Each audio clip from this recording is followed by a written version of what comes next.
siya. Pinangkin ko na ng aking pagpatayo dito sa harap ay sasamahan ng Diyos ang buong pamilya kasi yung ako po ay bibigyan. Kaya eto ako po sa kanya, pinangkin ko na with the Holy Spirit of Jesus. Ang ginamit niya ang pangalawang actually, dahil sa pag-iikap ko, nawawalan ako minsan ng financial, magbinyan yung ako ko, wala talaga dahil naipalit ko na sa lahat ng investment ko, sa kailangan ibayahin. Subalit, yan ay hindi na kailangan.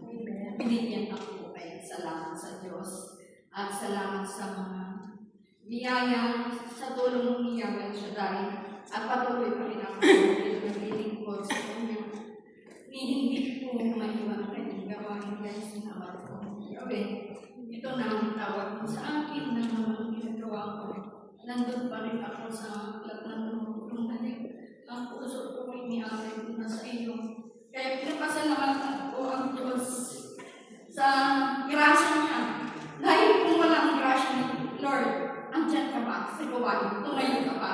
Siguro nawala ka na rin dahil sa mga pagsubok. Subalit, naninigigan ako na lagi ang Panginoon ay naging sa akin at ginidress niya ang whole community ko at mga brothers and sisters na laging panalangin. Ang gawain niya, ang anniversary niya, magtatagumpay.